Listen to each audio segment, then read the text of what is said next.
Welcome to Across the Whoniverse, a Doctor Who marathon podcast. I'm your friendly neighborhood Time Lord Chels. And I'm your Muppet of a Time Lord Paige. And y'all, it's only iconic guests for these iconic episodes. So first, Catrina, my girl. I feel like we get into a lot of like Who-nanigans together. How are you? I'm doing good. Happy to be on this podcast talking about one of my favorite shows. So yeah. I love it. And Brian, my returning companion, how are you? I'm doing all right so far, just trying to keep my head up as always, and I'm just happy to see your face and hear your voice and to be back on the podcast to talk about all things Doctor Who. It's a great time, y'all. This is a great escape from the horrors of the world, so don't worry. We're going to talk about other horrors from our past. Good luck.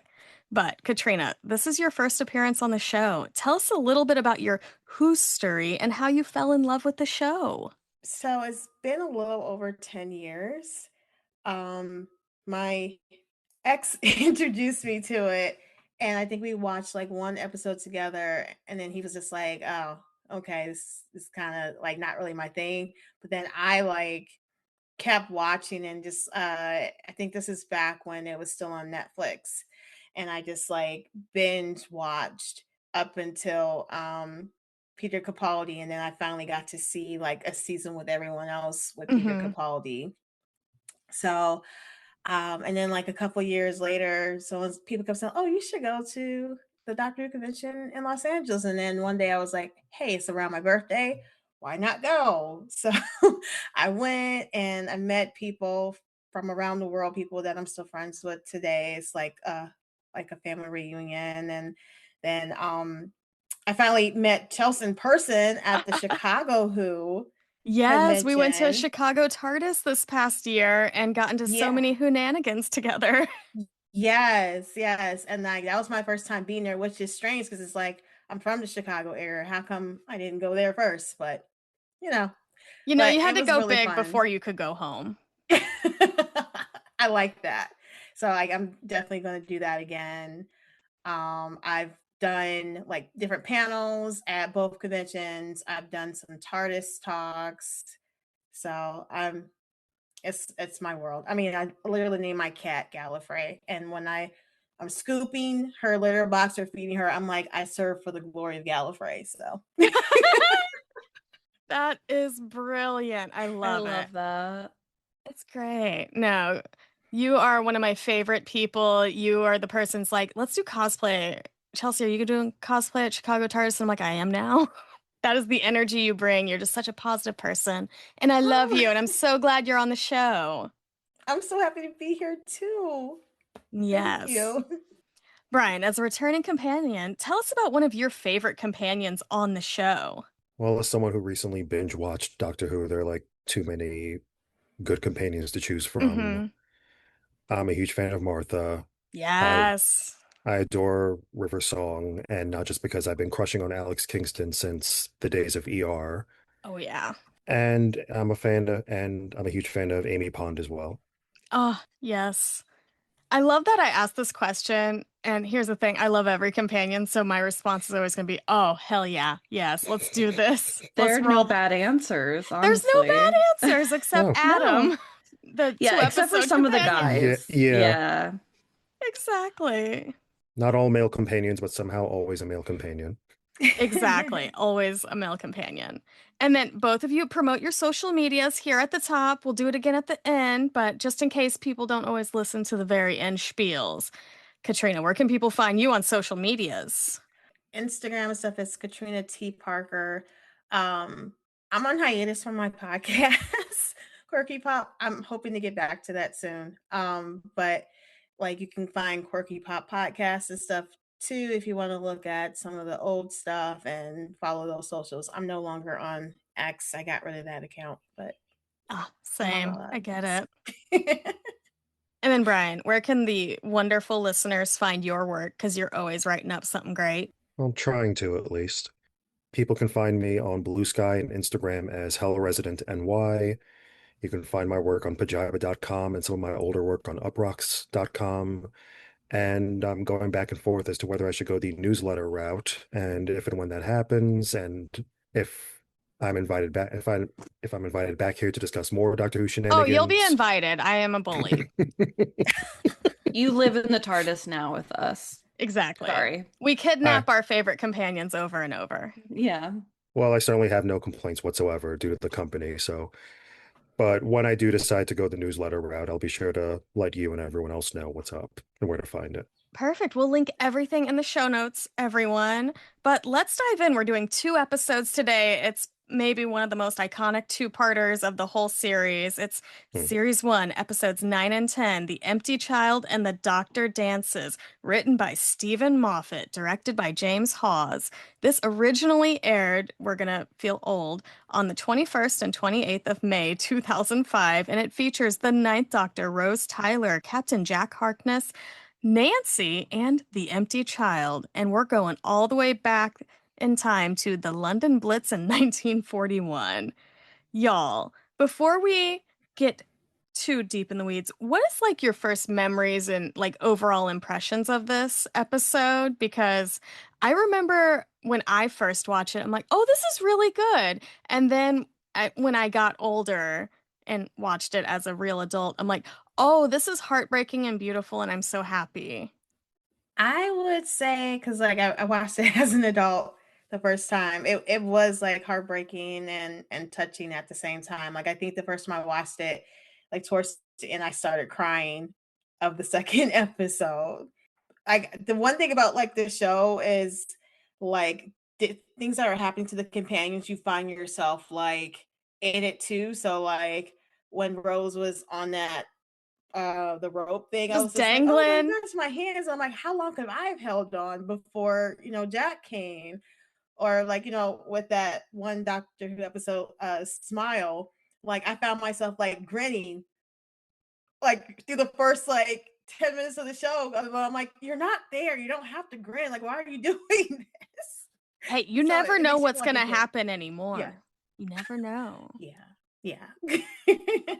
My first impression was that I definitely went from feeling very freaked out due to the presence of the child and all the transformations to feeling heartbroken about what all the kids were going through, and then feeling my cold, black, misanthropic heart grow about 3 sizes by the end of the second episode. Oh, yeah. You had your full Grinch moment. Oh yeah, if you've seen it, you know the line, you know the moment, and it's kind of hard not to feel that way and to have that Grinch moment when you do see it. So yeah, definitely seeing it again is just like, especially if you've gone a long time without seeing it, there are like certain plot twists that will throw you for a loop all over again. It's just like, oh yeah, that's who you are. Oh damn. Wow, I'm surprised I didn't see that coming. I know. It's the fun part about rewatching this show is picking up on all the things you forgot about. Paige, what was your initial impressions the first time you watched this way back in your youth? And what about now? I was trying to think. I'm pretty sure that since I watched the series out of order initially, because I came in at a later time and I would catch reruns on TV, I was Okay, mostly River excited. Song. I know, spoilers. I was mostly excited in this one to see Jack because I already knew Jack, and I was like, oh, it's his first episode. That's so exciting. An iconic character, even if we're Mm-hmm. not talking about the actor. You know, Um, every why? bad male actor in this first series, we really just don't talk about him or the Adam No, Mitchell guy or Mickey. It's just the rough. It's characters. rough out Just the there. Basically, the characters.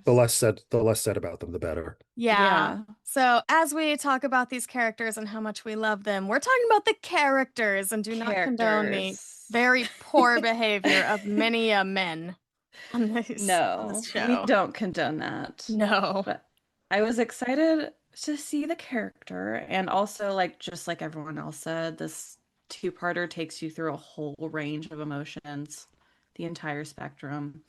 And I did get a much different experience watching it as an adult, like you said, Chels, than watching it when I was like a preteen or whenever.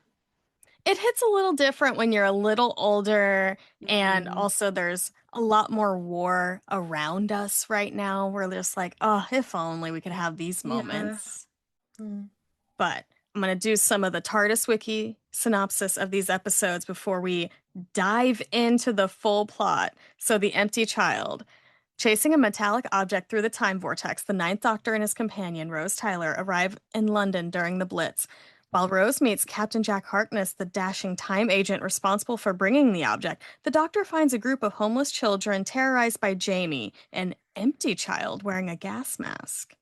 And then the Doctor dances.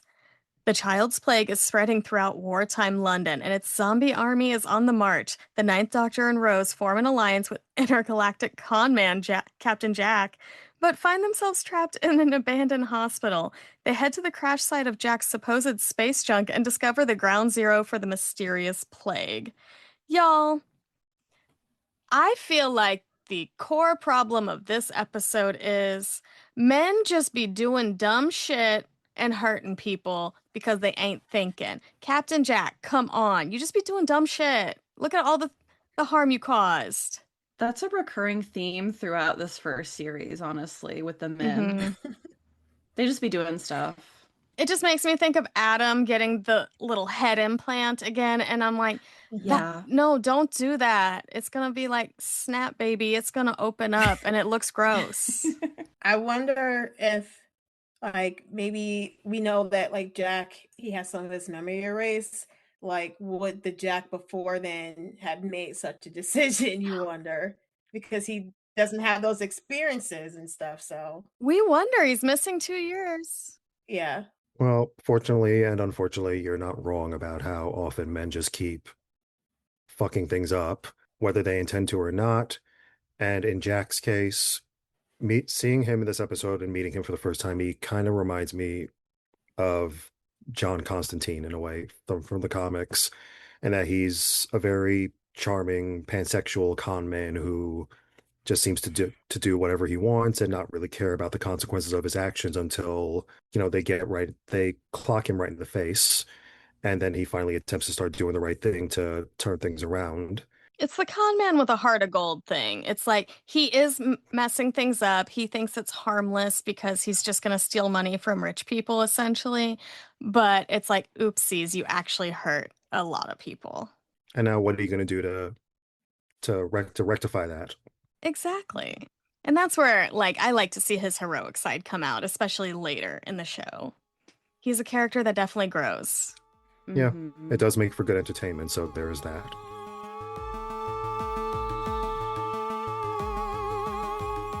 Y'all, the way this episode opens, I love that we just see the TARDIS just crashing through space, chasing this weird metallic cylinder all through space and time. I do like that it's code mauve, the universally recognized color for danger, because red is camp to the galaxy, and only humans think red is danger. I love the persnickety of it all. The Doctor hacks the cylinder's flight to track it, and it just like goes where it goes. And eventually it jumps time tracks, and the cylinder's about 30 seconds away from crashing into the heart of London when we smash to credits. Y'all, we need more opening credits. I'm gonna say it every episode forever and ever. And then the TARDIS materializes in an empty alley in London at night, and the Doctor and Rose set off to look for the object, with the Doctor noting it's been a couple weeks, maybe a month since the cylinder crashed, and because it jumped time tracks. And honestly, the TARDIS couldn't keep up. The TARDIS likes to play little reindeer games. The Doctor hears music and follows it, but Rose hears a child and wanders in a different path because the child's calling for its mother, and she sees a little boy in a gas mask on the roof. I mean, which one would you follow? The child in a gas mask or the music? I feel like the safer one is the music. I would follow the child though, because since I work with kids, if I see a child by themselves in public, I'm like, where is your mom or dad? I mean, they want to know too. Yeah, where's my mommy? It's kind of hard for me because it's like I prefer being safe. So, like, if I didn't see the kid, I just would have been like, I'm going to to the music because like Mhm. I would have been like thinking it's a trap or something. You're not dying first in this horror film. Right. Right. I am. I'm dying first because I'm like, oh no, where's the kid? Brian, are you dying first, or are you gonna go have a nice cabaret with Liza? On one hand, the music is very tempting, and who knows what kind of underground club I could end up in. I could swing around a lantern, which would be the 1941 version of swinging around a glow stick, while, while cutting a rug. On the other hand, I look at, child looking for their mom, and as twisted as this sounds, depending on the race, I might help them out if it's a little white kid. It's like, do I help this kid and possibly get myself in trouble and put on blast in the newspapers or what? So Mm-hmm. I might have to do like Two-Face and flip a coin to decide what my path will be, but I'd probably end up going towards the music. There you go. You gotta be honest. I feel like, I probably would get killed first because, much like Paige, I've worked with children. I'm like, where's your parent? Let's go figure this out. But my heart would be in that cabaret club. And that's where Hmm. the doctor's heart is because he's following the music. And when the singer finishes her amazing set, he steps on stage and just asks the whole audience if something has fallen from the sky recently. And the audience just laughs in his face. And then a siren starts ringing and they're evacuating the shelter. And the doctor's looking around trying to figure out why it's weird. And then he finally reads the room and reads the posters where he discovers it's 1941 and he's landed in the middle of the London Blitz. This is a pretty good joke setup. I know it's like on the nose, but it's pretty funny still. Meanwhile, Rose is outside and has followed the child to the roof of the building. This is where I think I'm out. I'm not going up to a roof of a building because then she sees the child standing on top of a cargo container. At this point, I'd be asking how'd the child get to the container. And suddenly, a rope is dangled in front of her. And this is how you know she's going to die first in the horror film because she grabs it and it just starts rising because it's attached to a barrage of balloons, which are like the big heavy balloons designed to damage any planes that fly through during war. And she's really regretting her Union Jack shirt as she holds onto the rope and bombers fly right past her. Rose is dying first in this horror film. As all I That can think of. shirt is a crazy choice. It's a choice. All of her wardrobe is always a choice. Yeah, Rose would be the one to die first in the Scream movie in the opening scene, Oh, right yeah, before she's the Drew credits. Barrymore. Hmm. I can't, girl. And then the doctor's back outside searching for Rose, and he finds a cat outside instead. And he's just lamenting to the kitty that one day people will listen to him when he says, don't wander off. And I think the doctor should have kept the cat. The cat should have just lived in the TARDIS. That was what I was thinking. It Aw. was a good cat. Yeah. We need a TARDIS cat. It just seems right. You're And then right, cats make everything better. they do. The nice ginger cat. Ooh, yeah. Finally, they'll be ginger. But then the exterior phone of the TARDIS starts ringing, and the doctor is confused because it's not a real phone. It's not supposed to work. And then suddenly a woman appears and tells the doctor that the call isn't for him. And as he goes to scan the phone with his sonic, she just disappears. Again, this is a horror film. He answers the phone, and the voice on the other side asks, "Are you my mummy?" a few times before the call ends. And the doctor hears a noise down the alley and sees a woman and her husband abandoning their dinner to take shelter from the air raid. But then the doctor spots the young woman from earlier. She's sneaking into that house to steal some food from the cupboard. But she also spots a big O dinner and whistles to the children to follow her. Y'all, I like Nancy. And as she's serving dinner, like telling the kids, go wash up, one slice each, better see you chewing your food, the doctor appears just at the table and clocks that all the children are homeless, and the young woman Nancy just takes care of them. And the doctor wonders why they didn't evacuate to the countryside, but the kids are like, no, we just came back. Remember that guy? He made us work, whatever. And the doctor is so impressed that Nancy uses the air raids as a time to feed the homeless children and isn't sure if it's Marxism in action or a West End musical. Because the whole time I'm just thinking, there, these are like a bunch of different films all mashed into one, and I love it. It just feels like every old musical trope at once.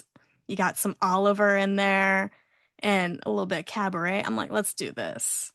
And then the doctor shows the kids a drawing of a cylinder and asks if they've seen it, but suddenly there's a knock on the window and the voice of a child asking for its mother. And Nancy's freaked out. She's like, kids, doctor, did you lock the door? She runs and goes to deadbolt it before ordering the kids to escape out the back entrance. And then Nancy tells the doctor it's not exactly a child, it's just empty.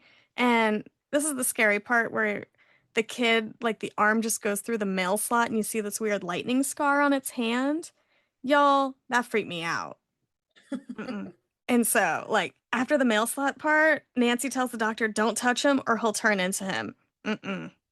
Catrina, you had Yeah. thoughts. Well, I was gonna say, like, when you were talking about the different movies that come to mind in that scene, um, especially when they were at the table talking about Hmm. being like sent out, I thought of Bit Nods of Broomsticks. Yes.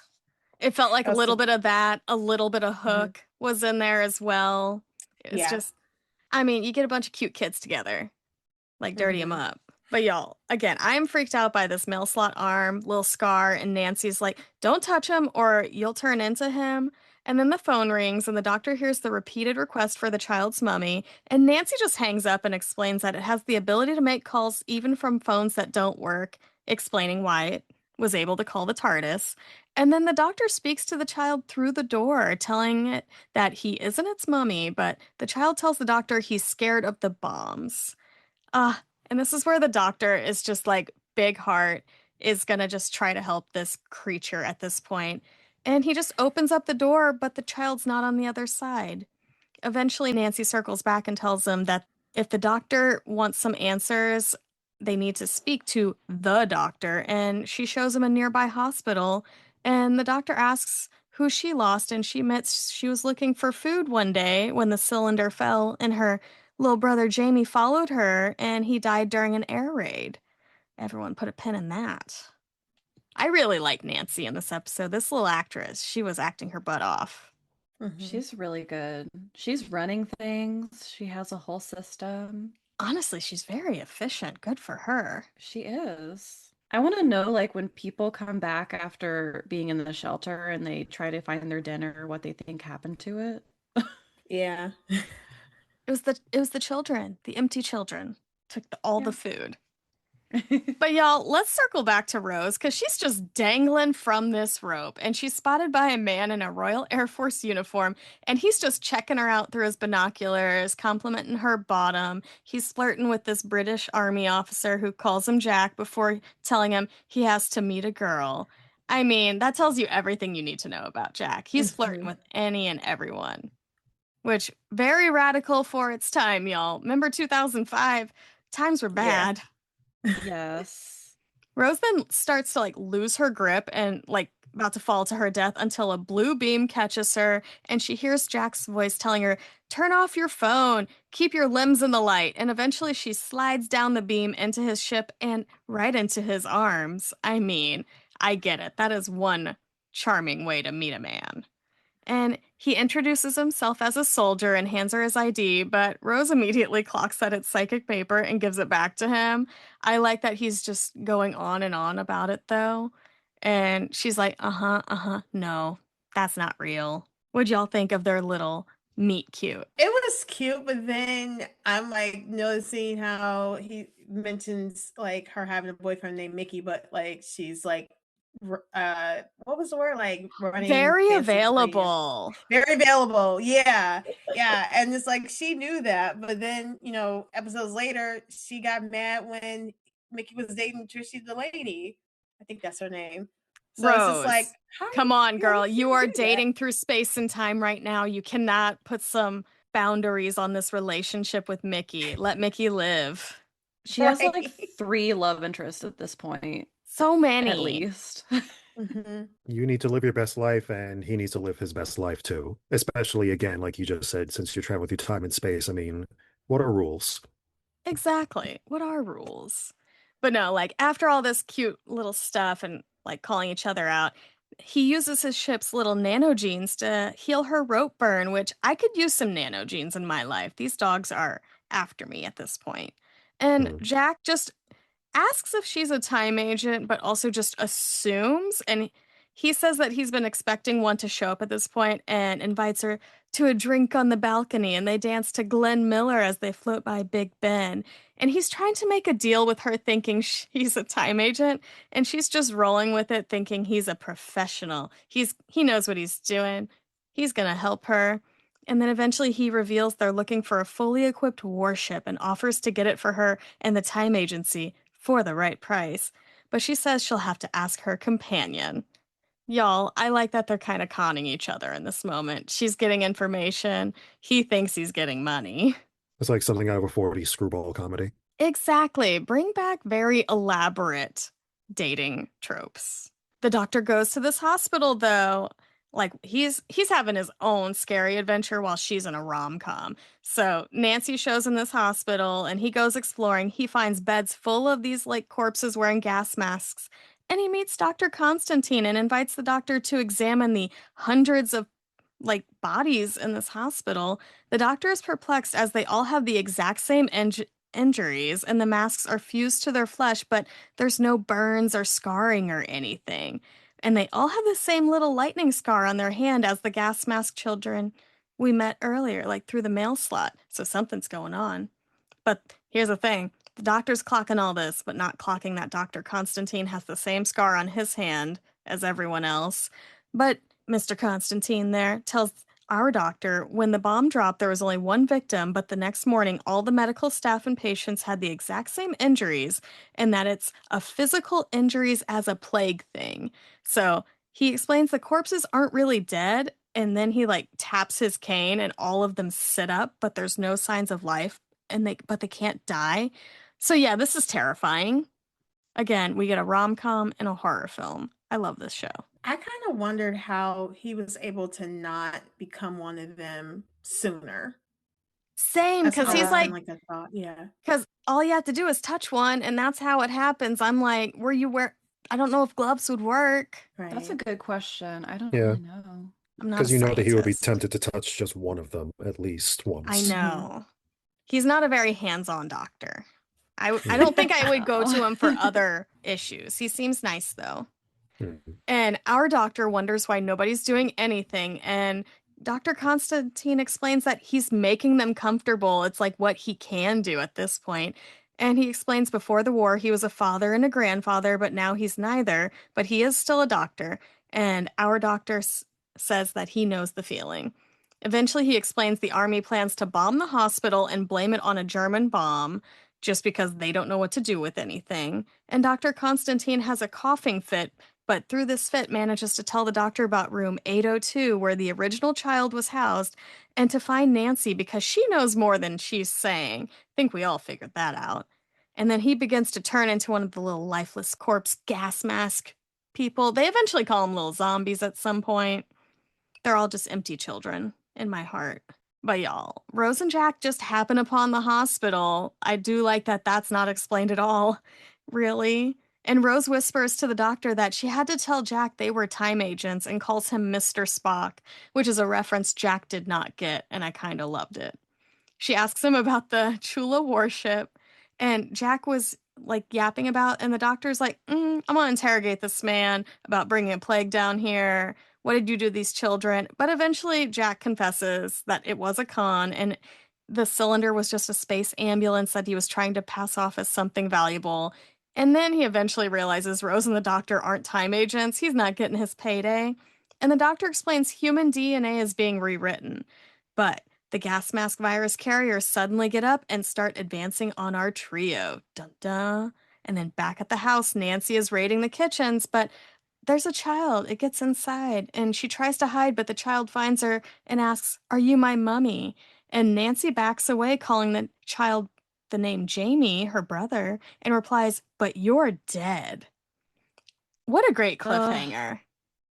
that's I an mean, intense ending. I know. We need good cliffhangers. And then, y'all, it's time for the Doctor Dances, which is, what an episode. Katrina, I know this is one of your favorites. You talked about it a lot during the Ninth Doctor panel at Chicago Mhm. Tardis this year. I'm gonna give you some time. Why do you love this episode so much? I mean, like right from the beginning, like to end the cliffhanger, the doctor's Mhm. like, "Go to your room," Yep. which at Chicago Tardis, someone who had a question for Christopher Eccleston had on the mask and was like, "Are you my mommy?" And then he's like, "Go to your room." He said it again. And everyone was like, Oh, "Yay!" Truly, the whole audience went wild. He was great at Chicago Tardis. He could only be there for a day, and he made it worth it. Yeah. Yeah, for sure. Oh, yeah. I like what like we're seeing, like especially if you watch it the second time, you see like, Nancy's like, I'm not his mom, but like all along she like was acting like a mom the whole time, and like Mm-hmm. Jamie could see it. Like I always think about like my own kids, like you can't really get much past them. They can see these, and that's why he kept asking like, "Are you my mommy?" And she's kept trying to skirt around Mm-hmm. the issue. Yeah. Um, yeah. And then, justice once everyone lives. Like someone like walked in, well, they like went to the hospital and had like one leg and they came out with two. And a lot of times that doesn't happen. There's always like someone who like doesn't survive, and for everyone Yeah. to survive, and knowing what the doctor had went through, what the time war, spoilers, Spoilers. like seeing him being able to have like a happy ending, like Mm-hmm. just this one. So it's just so much like going on in that episode that I love. Oh, yeah. It's just beautiful.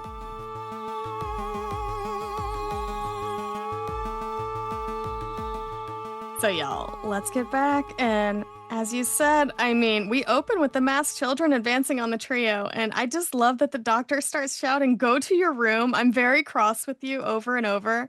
And then when they do, he's like, "Whoo, can't believe that worked. What an embarrassing way to die." My last words. I love this doctor so much. He's such a goof. And then smash to credits. Again, bring back opening credit sequences, everyone.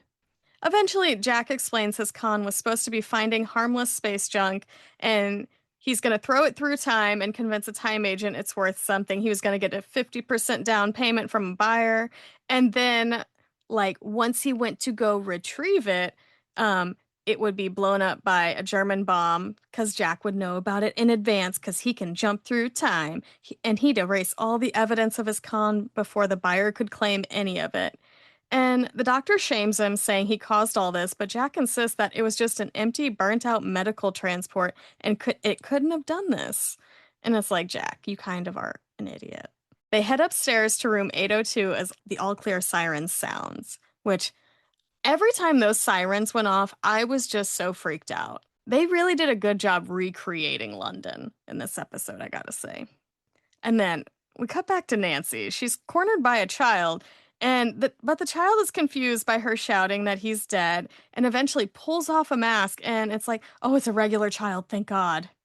And it just like runs away. And Nancy hears the all clear sirens, but before she can really leave, she's caught by the family she's stealing from, and they force her back inside the house because they're going to report her to the authorities. But Nancy, she's a detective. She is Nancy Drew here. And she's like, "Actually, I'm going to need these supplies, some wire cutters. We're going to need this because I know that you've been messing about with the butcher. It's not your wife that everyone else thinks is, it's you. And I don't support gay crimes like these hate crimes right now. But honestly, very smart. Blackmail people. It's okay. Just a little blackmail. Just a little bit. She is running things. She just needs like some wire cutters, you know? You got to support women's rights and wrongs, especially in this case. Yeah. And he was like, like, "Oh, all this food is from the sweat from my brow." And I'm like, I guess yes, but not in the way that you're making it seem like he was like trying to Exactly. shame her. Yeah. It's like, buddy, you're not working. You're getting down and dirty and getting extra supplies. Which, everyone do what you gotta do. Yeah, this is not the honest day's work that you're looking to. Yeah, but it's not the honest day's work that you want to stand there and brag about. Exactly. It's okay. All sex work is valid. Mm-hmm. Never thought we'd get here. Yeah, you know what? Like you did bring a good point, but like I know what he meant by that. Exactly. When he It's was one of trying to those tell her like, that. yes, it's like the optics of blackmailing somebody for being like gay at that time, pretty like damaging. But also, like, she just needed a few things, and he was also doing wrongs and getting more supplies than everybody else. So, like, I support gay rights and gay wrongs. Mm-hmm. But let's cut back to Jack and the doctor and Rose because Jack is using his little sonic gun to unlock room 802 and the room is a mess. There's an observation booth and it's all smashed up. There's little kid drawings everywhere on the walls, toys scattered about. And the doctor sees a little tape recorder and turns it on and we all hear the voice of Dr. Constantine questioning the child, but the child only replies, "Are you my mummy?" Rose is confused as it seems like the child doesn't know who its mother is, and the doctor is pondering aloud that he thinks the homeless children were living around the bomb site and that one of them wandered near the crashed ship and was altered. The doctor then realizes that he made a mistake, y'all, and he sent the child to its room, but they're in the child's room. He didn't think that one through. What'd y'all think of that little moment of the doctor being like, whoopsies? Well, every once in a while, the doctor has his moments where he has to kick himself and has to kick himself with soccer cleats on because he fucked up too. Exactly. And this was definitely the case. So true. But y'all, the doctor does do a little funsy because Jack tries to shoot the child. Of course, that's what Jack would do. But the doctor has swapped his gun for like a banana. And the doctor uses Jack's gun to like digitize a wall so they can escape. And Jack's able to reverse it so it like seals the child in the room. Well, sorta. It only slows it Hmm. down because it sounds like the child is just like coming through the walls and it sounds like a little army of zombies making its way through the walls. The doctor eventually realizes that it's every kind of child is going through this, that they're all connected somehow. And eventually, the doctor and Rose escape to a storage room, but Jack disappears. And eventually, his voice comes through a disconnected radio, and he explains because of his ship's omcom, he can talk through anything with a speaker. And the doctor's like, "Yeah, just like the empty child can speak through anything with a speaker. Jack, this still might be your fault, buddy." The child's voice comes through the radio to taunt them a little bit, but Jack jams the signal by playing Glenn Miller's Moonlight Serenade again, much like he was with Rose later. And this is the part where we're about to get into the doctor being jealous of Rose flirting with Jack, because the doctor's always jealous of Rose flirting with people. She explains that she likes Jack because he's like the doctor with dating and dancing. And the doctor says, girl, you assume I don't dance. And when she tries to goad him into dancing with her, the doctor notices she doesn't have any rope burns on her hands, even though a couple hours ago she was dangling. Their chemistry, we said this before, but I think Nine and Rose have the best chemistry, honestly. And this is a good example of that. Yeah. She has chemistry with everybody, but during this rewatch, I'm like, oh, they have Yes. good chemistry. Mm-hmm. I like how they use the word dance, meaning like two different things. People And can't see me like like just waggling my eyebrows. like I dance. They're dancing like the butcher, we'll just say. Yeah. It's like the butcher. I didn't expect this episode to go this way. Someone's gonna listening to this episode, they're gonna like cosplay like as the butcher and be like some like And if nobody else dresses up as the butcher, Katrina, you're probably just going to shrug your shoulders like, should I? Maybe. Exactly. Next Chicago Tardis, Katrina, you're gonna do like the butcher dances, and I'm gonna be a little Pting. oh my I goodness. know. But yeah, I love their flirtation, and I like that they start to dance, but that's when Jack is just like cock block teleporting them up to his ship. And those little nano genes from earlier, they heal the doctor's hand because he like burnt it whenever they were jumping through space and time chasing the cylinder. And the doctor clocks that Jack's ship is also a Chula design. And we also learn that the time agent stole 2 years of Jack's memories and he's trying to get them back. The doctor is so not about trusting Jack because he's such a trickster at this moment. And he doesn't, Mhm. it feels like he really doesn't believe him about the memories. And I like that that tension is always there with the doctor and Jack throughout their whole friendship. Even though Jack saves the doctor time and time again, the doctor's like, no. Also, you become an abomination later. You shouldn't be here. Mhm. But y'all, we circle back to Nancy because she is the Mary Poppins of the Blitz and is explaining to the homeless children they need to find somewhere else to stay because they're not safe with her. The child is only looking for her. And to prove this to the children, she points out that the typewriter we've been hearing throughout her whole scene in the background, it's typing on its own, and it looks like it's maybe the child typing up messages to her. That was really scary. I like that they don't really explain it because it's not like a speaker thing, but I like it anyways. Not everything needs to be explained to me. That's a cool little detail. It is. It's such a fun reveal.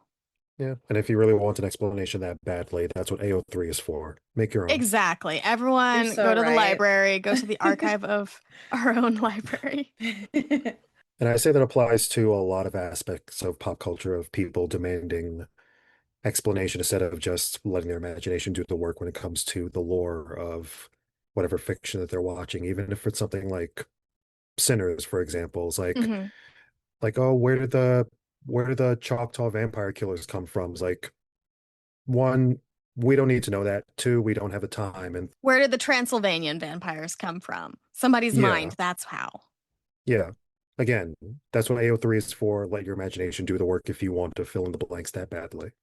And I'm always just like, y'all, we're following an alien that travels through space and time. I don't need to know every detail of how something happens. I No. just assume it's science that is No. magic I don't understand yet.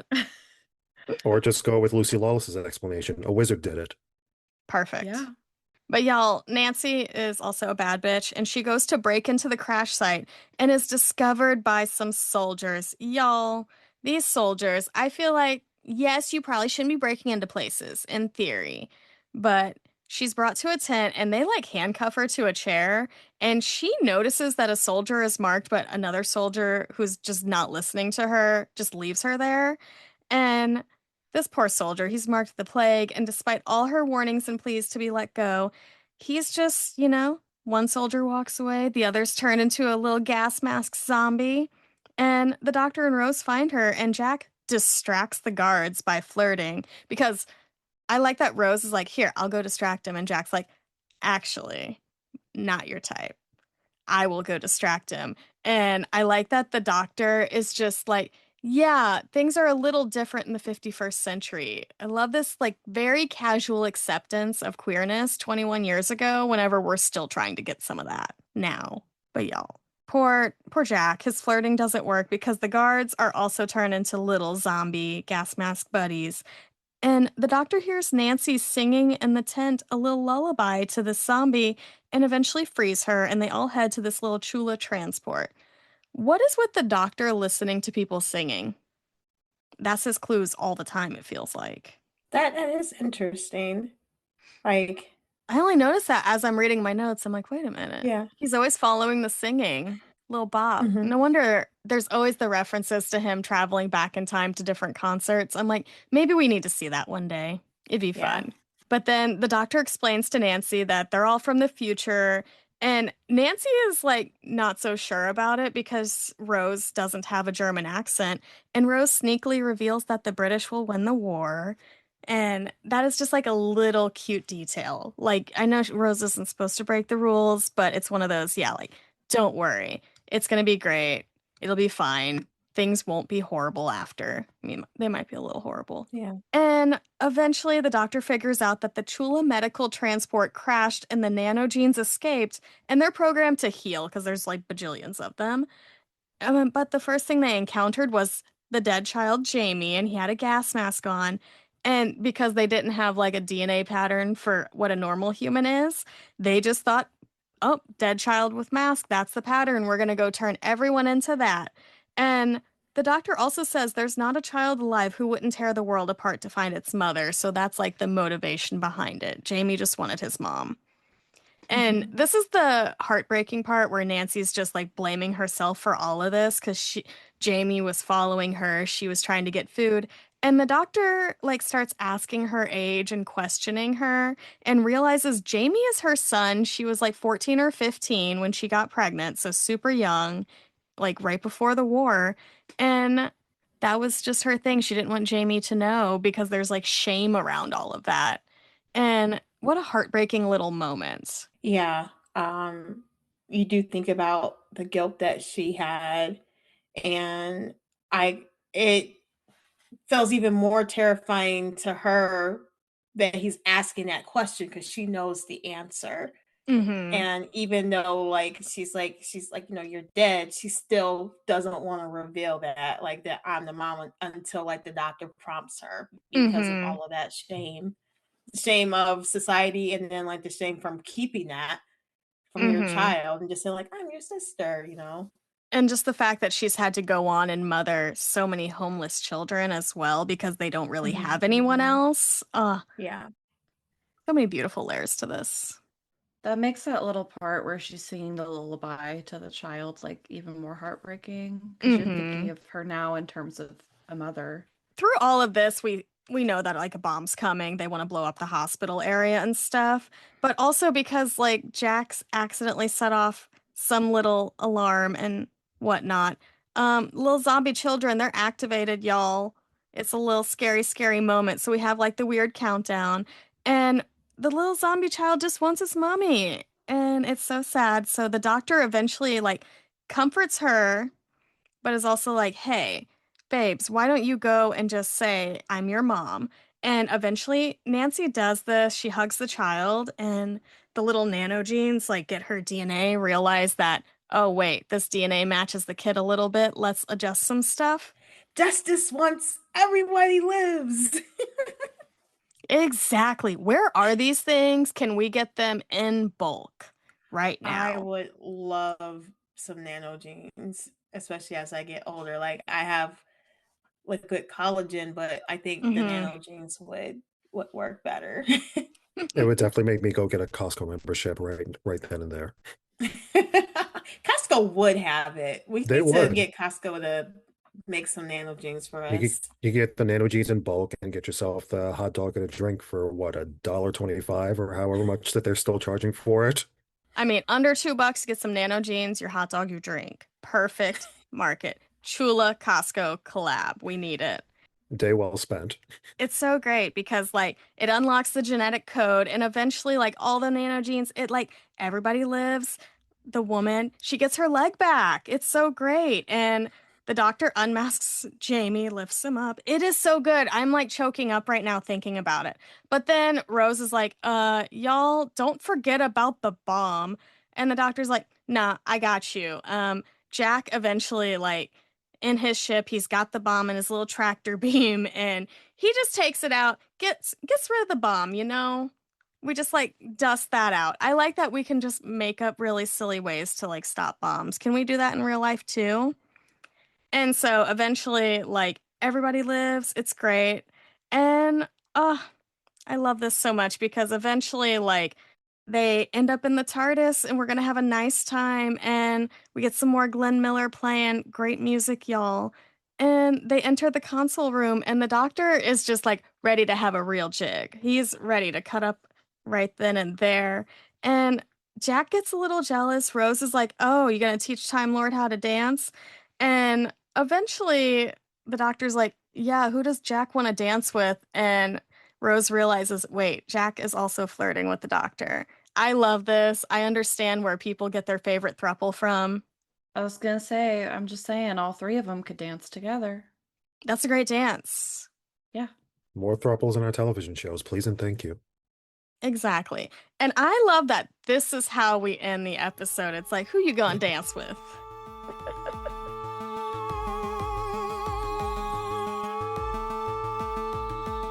Y'all, this episode, so much fun. It's great. We did have a few listener questions though. From our friend Novel. I think a good one is maybe for those who've seen Classic Who. How did this horror compare like to the classic series? Because so many people cite this as their hide behind the sofa moment with the gas mask children, and a lot of people in the classic series that was like scary for them, but to us now it's not super scary. Any of y'all watch Classic Who? Have any thoughts on this? I only watch like very sporadic episodes as they appear on like Pluto TV. Yeah, I guess like a Roku channel with like Yeah. classic Who episodes. Yeah, So same. I get that. And whenever I hear people talk about growing up watching the show, how like they hid behind the couch, and it just kind of goes back to me talking about how I'm experiencing things as I'm watching it with them. Hmm. So I would definitely agree, like, yeah, this is a hype behind a couch thing. I think it does compare well to the classic series because back then it was just like very simple people in costumes and it was scary. This is just a kid in a gas mask saying something and it's very scary. It reminds me like also The Shining in many ways. Like children be scary, children be creepy.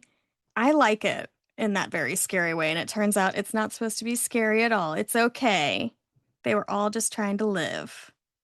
And then Topaz Sam, she's like, this is one of the first historicals in the new series. We also had Charles Dickens back then.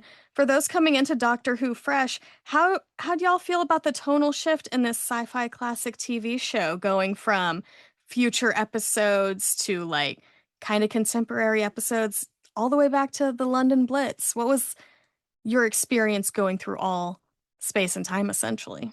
I don't know. I feel like I just roll with everything, so I don't have a good response to this. I Everyone knows me. I watch a soap opera and I'm like, yeah, okay. I basically took the same approach in terms of when I first started watching Doctor Who, was like it's a show where about traveling through time and space. It's like if you're not going to roll with what comes and what the characters are dealing with, it's not going to be a show that you really enjoy. You have to sit back and let the characters take you wherever it is that they go next, whether it's Mm-hmm. in the past or the future.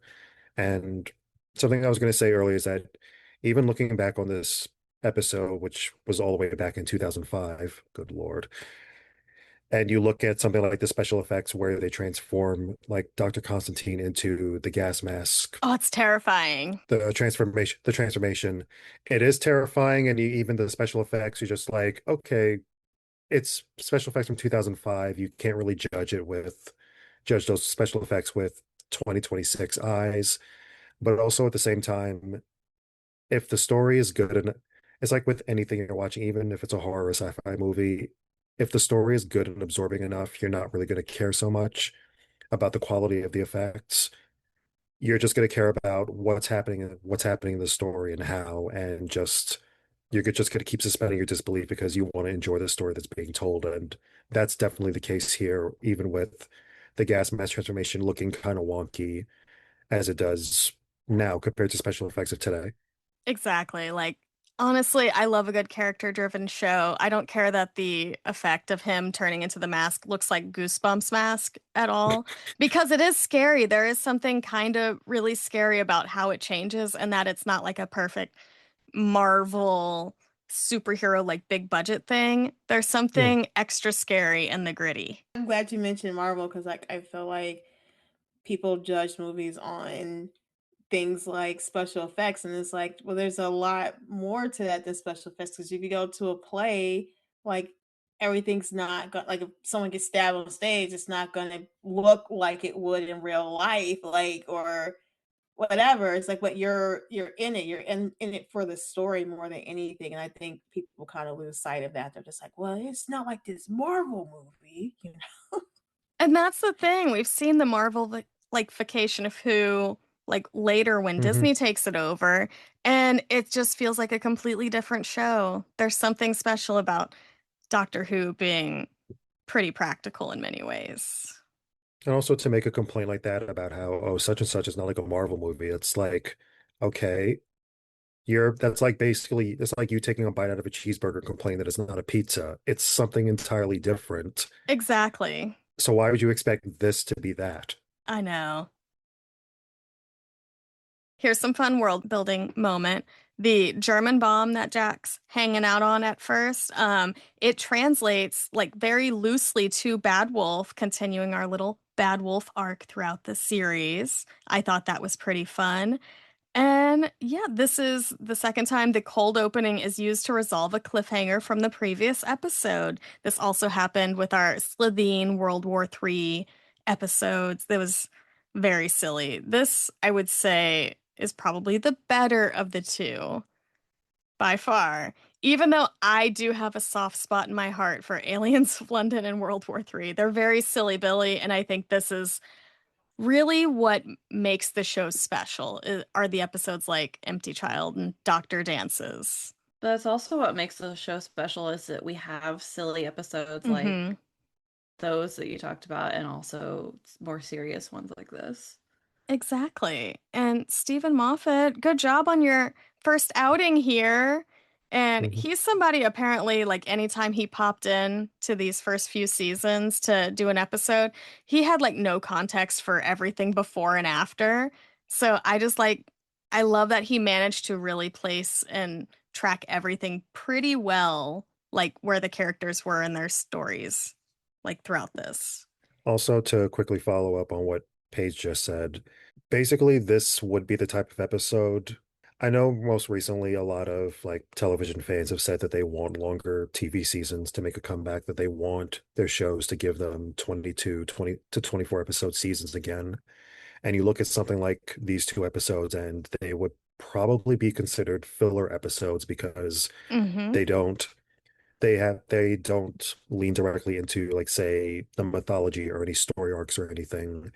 And like you just said, you want quote unquote silly episodes like this where the characters can get off the main path and go out and go do a side mission of sorts, and you're still going to be entertained, you're still going to have fun with what happens, and it doesn't need to be connected to Bad Wolf or any other main stories. You're still gonna get more world building. You're gonna have an opportunity for memorable characters to be introduced like Jack, Mm-hmm. and fun is still going to be had. Exactly. I love that you brought this up as like the example of filler episodes because it seems like we're in an era of people just want plot, and maybe that's why things are 6 to 8 episodes anymore. I love filler episodes, quote unquote, because they feel like world building episodes, if anything. Absolutely. They're just enhancing this. And we all always say we just want to hang out with our favorite characters. I think that's why AO3 exists. And this is just like one, we get to have the beautiful, uplifting moment. We get to have the scary moment in the first part. And then everybody lives and it's great. You need those moments. And it's also a good way to introduce new characters and really use London in the environment and have a good historical episode. I was gonna say I agree with both of you guys. I like filler episodes or even bottle episodes where it's just like they're saving money and they're just like in that one space, but cool things can still happen. And And as a bonus, you get through Jack and his characterization, you get a view. I would like to say a lesson, but more a view of there's so much more to human sexuality Mm-hmm. than heterosexuality, and think of all the possibilities, especially going all the way into as far as the 51st century. So here's our opportunity to play around with that a little. Yeah, like people don't realize just how groundbreaking Captain Jack as a character was, being so like omnisexual, as they say within the show, because it was really like that, the L word, and then like Russell's other show, Queer as Folk. Like, come on. Like, we're not getting too much queer content or good positive stuff. Like, usually it's the bury your gays, which is still happening 21 years later. It's about to happen Hmm. now on probably another soap opera soon. Pretty sure a Hmm. character's about to die, y'all. We'll see what happens. But Yeah. let's talk about another little funny moment this of dialogue that made me giggle.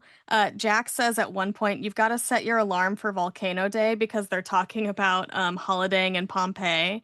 And eventually we get the nice Fires of Pompeii episode with Ten and Donna and not Amy Pond and not Peter Capaldi, 12th Doctor. And then I also love that the doctor jokingly tells Rose that he's Father Christmas and mentions the red bicycle she got when she was like 12, and which was a gift from him, apparently. I love that so much. That's crazy. I also love you mentioning how the future Doctor Who actors pop up in roles completely different from what we later going to see them. It's like watching any version of Law and Order and Hmm. seeing actors before they end up becoming hired to play the cops and the attorneys. And you're like, oh yeah, that's Jeremy Sisto or Samuel L. Jackson, all baby faced and whatnot. Exactly. I don't mind that. Again, I watch soap operas. I'm about to get like a bunch of recasts on Days of Our Lives. Like, use those people again if they're good. It don't matter. It's great. Or if you grew up on the WB, it's like you would see actors being regularly used all the damn time. Exactly. It's like, I remember that face. They must all be filming in the same city. Hmm. Most likely Vancouver. Most likely. If it's not Vancouver, it's like Wilmington back then. Y'all, this was so much fun. Thank you so much. Any last thoughts about this episode before we hop in the TARDIS and skedaddle? Related to this, I do have a question for you all. Which doctor would you want to dance with? I mean, just because I met her this past weekend a couple times, like me and Jodie Whittaker, I just want to see what moves she has because I feel like it'd be very funny. I have zero moves, so that's it. I would be the DJ. Yeah, I have to agree with Jodie. She's the first that comes to mind. She'd be so fun. Again, she's always talking about like going to concerts and stuff anytime she's on Yeah. a panel. So it's like, she's probably like throwing her arms everywhere. It's a good time. Mm-hmm. So I would pick Jodie too, Mm-hmm. and I agree. I think she probably does have the moves. And I remember, I don't know how they got it, how so whoever got it, but she was like at a Beyonce concert and she was like dancing, and I was just like, oh, Oh, I so love she's like that. all over the place with different things that she Oh likes. my gosh, if you know where it is, send it to us. Yeah. I too would probably end up dancing with Jodie. It would probably be a tie between Jodie and Tennant, actually. If only because I'd want to see what moves Tennant has also. I know, it's great. We love them. We love our Broadchurch babes.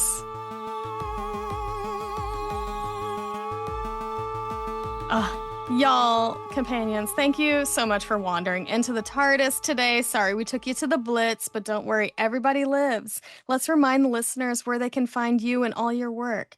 Brian, where can the good people find you? The good people can find me on Blue Sky and Instagram as Hell Resident NY. You can find my work on pajiba.com and some of my older work on uprocks.com. Beautiful.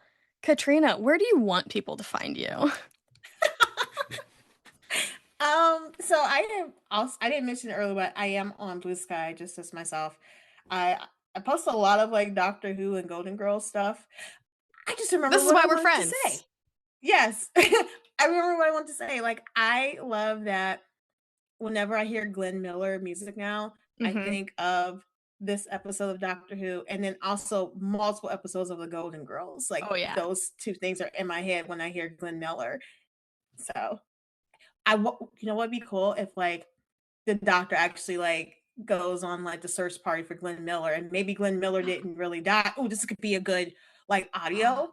Oh, Um big finish. Come on, Yeah. we're pitching Big Finish ideas. audio where Glenn Miller he didn't die, like he actually got because like Dorothy said he's missing. He is missing. He got like taken into space and he's like helping people in space make music and stuff or Maybe he something was like that. accidentally abducted, like he got into a Yeah. tractor beam or something. Yeah. I love But this. That's incredible. I need that yes. immediately. We need Yeah. that. We need Jodie dancing to Beyonce. Let's have this happen. Y'all are the best guests ever. So yeah, so I am also on Blue Sky.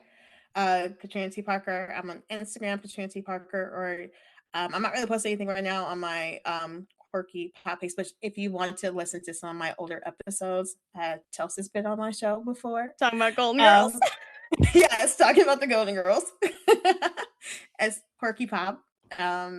Eventually there'll be new episodes out. We'll get to it. It's been a Yeah. time, y'all. We're living. Thank you for listening to Across the Hooniverse. We can be found wherever you listen to your podcasts, and please make sure to rate and review our show.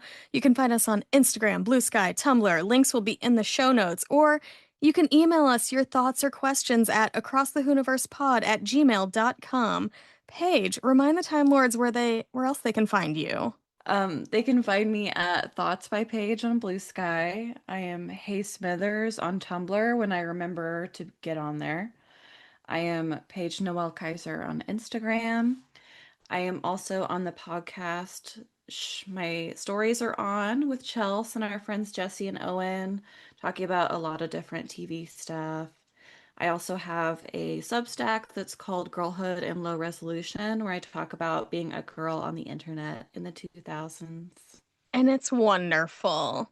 And I'm Chels725 on the Blue Sky, serialized, which is like TV letterbox, occasionally real letterbox when I decide to let people know what movies I'm watching. I know, I'm weird. And then Chels Eichels on Instagram. And if you can find my Tumblr, you're stronger than a nanogene. You can listen to me and my fellow agent and podcast companion Gavin on the Q Division, a James Bond movie marathon podcast, wherever you listen to your podcasts. Brian's episode will be out by the time this is out. It's so good. We talk Grace Jones. She's so hot and cool. And I can also be heard on the Shh, My Stories Are On pod. Brian was also our Traders correspondent. We all suffered through the Traders together, and we are stronger for it. Mm-hmm.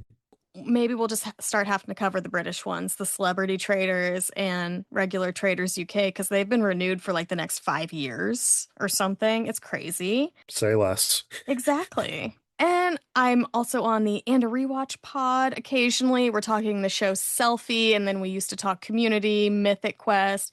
We'll get some other stuff. They're doing some New Girl over there. So yeah, go check all that out. It'll be in the show notes. Be sure to join us for our next adventure across space and time as we revisit Boomtown. Until next time, we'll see you in the time vortex.